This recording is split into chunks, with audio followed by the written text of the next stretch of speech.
T20 world cup లో మన team India తన రెండో మ్యాచ్ కి రెడీ అయింది. ముంబైలో అమెరికా మీద జరిగిన థ్రిల్లింగ్ విజయం తర్వాత ఇప్పుడు మన ఫోకస్ అంతా ఢిల్లీ మీద పడింది. ఈసారి మన ప్రత్యర్థి నమీబియా. ఈ మ్యాచ్ చూడడానికి ఈజీగా అనిపించవచ్చు, కానీ టీమిండియా క్యాంప్ నుంచి వస్తున్న వార్తలు కాస్త టెన్షన్ పెడుతున్నాయి. అసలు అభిషేక్ శర్మకి ఏమైంది? జస్ప్రీత్ బుమ్రా ఫిట్ అయ్యాడా? ఢిల్లీ పిచ్ ఎలా ఉండబోతుంది? ఈ వీడియోలో క్లియర్ గా మాట్లాడుకుందాం.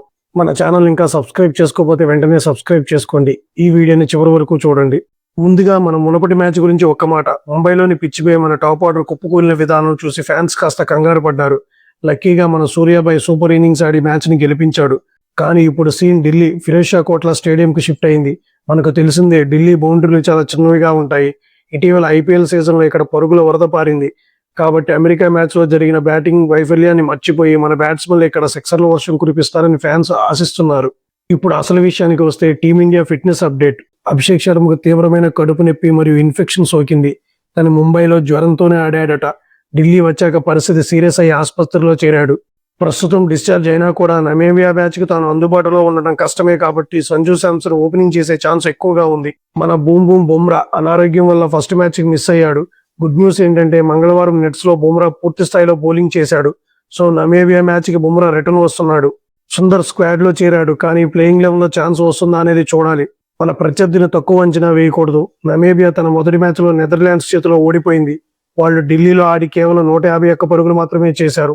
ఢిల్లీలో ఉదయం మ్యాచ్లు స్కోర్ తక్కువ వచ్చినా ఇండియా ఆడేది ఈవినింగ్ మ్యాచ్. వాతావరణం కాస్త వేడిగా ఉన్న పిచ్ బ్యాటింగ్ కి బాగా సహకరించే అవకాశం ఉంది. నమీబియా బలం వాళ్ళ స్పిన్ బౌలింగ్, ముఖ్యంగా బెర్నార్డ్ షాల్డ్. నెదర్లాండ్ మ్యాచ్ లో ఇతను 4 ఓవర్లు వేసి కేవలం 27 పరుగులు వేసి వికెట్లు తీశాడు. కాబట్టి మన బ్యాట్స్మెన్లు స్పిన్నర్లను కాస్త జాగ్రత్తగా ఆడాలి. మ్యాచ్ కు ముందు కొన్ని క్రేజీ రికార్డ్స్ చూద్దాం. టీమిండియా టీ20 వరల్డ్ కప్ లో వరుసగా 9 మ్యాచ్లు గెలిచింది. ఇది వరల్డ్ రికార్డు. ఆస్ట్రేలియా 8 మ్యాచ్ల విజయాల రికార్డులను మనం బ్రేక్ చేశాం. సూర్య రికార్డు విరాట్ కోహ్లీని దాటేసి ఇండియా తరపున టీ20లో అత్యధిక ప్లేయర్ ఆఫ్ ది మ్యాచ్ అవార్డులు గెలిచిన ప్లేయర్ గా సూర్యకుమార్ యాదవ్ చరిత్ర సృష్టించాడు. లాస్ట్ మ్యాచ్ లో సూర్య కొట్టిన 84 పరుగుల్లో కవర్స్ వైపు ఒక్క పరుగు కూడా లేదు. గ్రౌండ్ నలువైపులా బాధగల సత్తా సూర్య సొంతం. సో ఫ్రెండ్స్, అమెరికా మ్యాచ్ లో బ్యాటింగ్ కష్టాలను మనం చూసాం. ఈసారి ఢిల్లీలో మన యంగ్ ఇండియా బ్యాటింగ్ పవర్ చూపిస్తుందా? నమీబియాని ఈజీగా ఓడిస్తుందా? మీరేమనుకుంటున్నారు?